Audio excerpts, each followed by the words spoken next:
Ladies and gentlemen, I'm speaking to you from the Lancaster County Farmers Market deep in the heart of the Pennsylvania Dutch country. Most everything here is homemade, and you'll find all the Dutch delicacies such as shoe-fly pie, schmearcase, chow-chow, and apple butter as well. Now, behind me is the stand of Lizzie Strumbagle produce, and next is Jakie Fennstermaker meats. Let's move closer and listen to what they're saying. Why, Jakie, it's 6:30 and you ain't already here yet. Is it making down outside? Yes, it would gristle me if I had to shop in that slop. Well, I was down at the courthouse sitting on a jury on that there train case. Ain't you heard about that train case? No, what for train case was that? Why, you know they built this one-track railroad through Gertie Yoder's place, and Henry the hired man was the only one that seen the big accident, and, well, they had Henry up there in such a little box, and the lawyers were asking him a lot of questions, and one of the lawyers said to him, "Now, Henry, you're the only one that's seen this thing. Just what happened?" Well, Henry says, "I was out plowing in the field there, right by the railroad track. All of a sudden, I looked up, and, why, there came the blue ball special. But I looked down the track the other way, and there came the intercourse flyer. Why, they blutched together right in front of me." Well, the lawyer was pounding his fist and rutching around. He says, "Yes, Henry, and what did you think?" Well, Henry scratched his head a minute and said, "I just thought ain't that such a dumb way to run a railroad."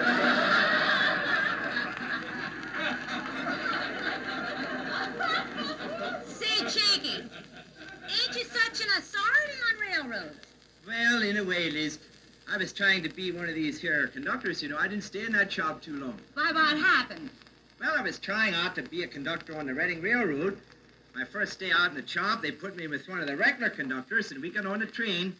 And he said, well, he's going to stand at the front end of the car, and I'm to get to the behind end and say everything he says. Well, the train was going merrily along, and all of a sudden, this guy hollers out, "This here train stops at Newmanstown, Shavelstown, Womelsdorf, West Reading, Reading South, Bessie, and Bessingham, Emails." And I hollered out, "Same here at this end, too."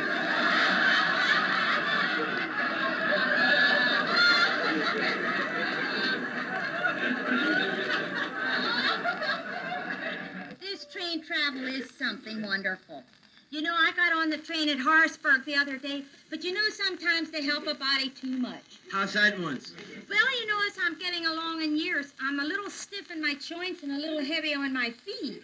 So when I gets on a train, I backs down and out. You know, them steps are so steep and it goes so good if I hold on to them there handles, you know. Well, I'm going along and we come to my first stop, so out I goes backwards. Well, this here porter on the platform must have thought I was getting on, and he shoved me right back in.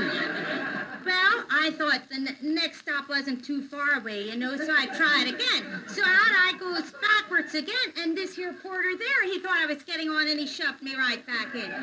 Why, you know, Jake, already I missed 5 stops that way. Yes, you know, we people are noted for many things. Why, we have all these here big shots from Washington coming up looking over our horseflesh. Just the other day, one of these big politicos came into my place and says, "Jake, I want to buy a horse." Well, I says, "Fine." Well, he says, "I want to buy a nice, gentle horse, something that the kiddies and the wife can ride and drive." He says, "Jake, I like that horse over there." Well, he was looking at my mare, Maisie. Well, I says, "I can't sell her to you. She don't look so good." He says, "I want that horse." Well, I sold her to him. Liz, it wasn't 2 weeks later, boy, he came roaring back through the barnyard. You should have seen him. He was boiling mad. He says, "Jake, you know that horse you sold me?" I says, "Yeah." Well, he says, "The wife and kiddies and I, we were out riding and driving, and in fact, we were driving along the road, and all of a sudden that horse reared right off into a pole. Jake, you know, I think that horse is blind." Well, I said, "I told you that when I sold her to you." I said, "She don't look so good."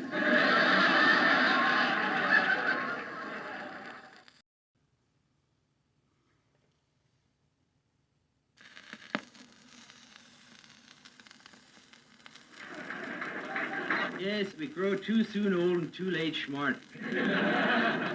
And you know, my age is showing on me, too. How's that one? Well, I had to go see the doc the other day about my regularity. I says, "Doc, I'm really worried about this thing. I am so regular, Doc, I've got to go every morning at 6:30. Well, the doc just laughed. He says, Jake, why, that's wonderful. He says, I have men half your age in my practice that would be very, very happy to be able to go every morning like that. Yes, I says, but Doc, I don't wake up till 7:30.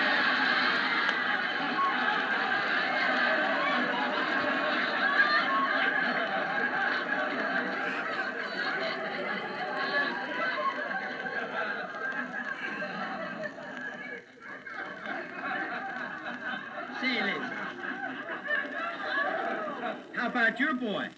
Well, I went to see the doc about him, too, and I told him how my boy was always playing in the dirt and making these here mud pies and every now and then eating one of them, usually the biggest one.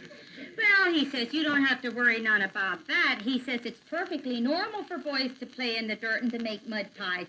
And if he eats one, he says a little dirt won't hurt anybody now and then.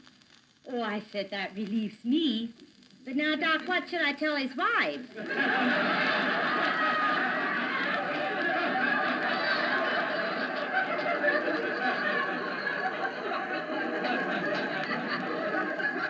That's the big trouble with us, though, Jake. You know, we eat too much. Yes, but you hang together good. I hope. But you know, when I seen the doc the other day, he tried to tell me I was overweight. Imagine that, me overweight. I just said, well, I don't believe that. Well, then he looked at one of these here papers he has hanging up in the wall, and then he looked at me and he says, well, then, according to my height and weight chart, you are approximately 4 inches too short.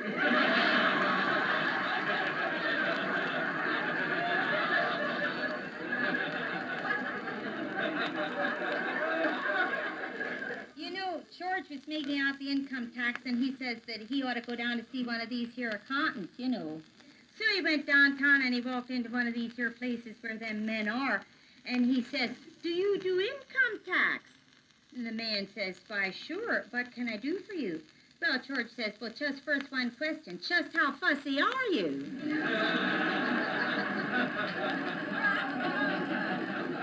Well, Liz, I don't go in for that income tax business. Why not? Well, they say once you start paying, you can't stop. Then,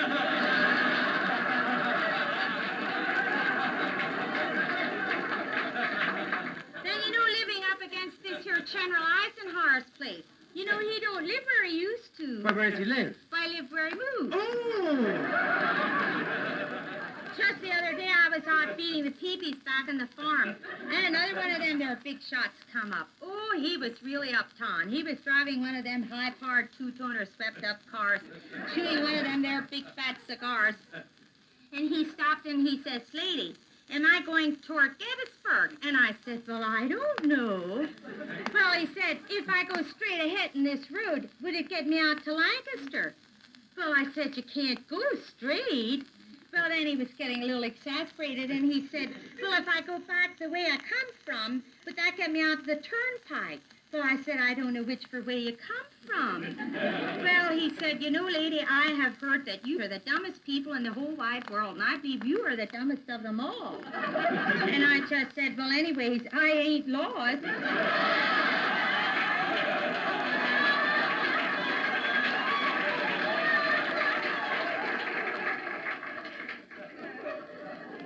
Say, Liz, how do you get to Gettysburg? Well, I think we ought to go down by Paradise and Intercourse. But then we got to cross... Wait once. No, let's get turned around. Shouldn't we get through Mount Will or Mount Joy?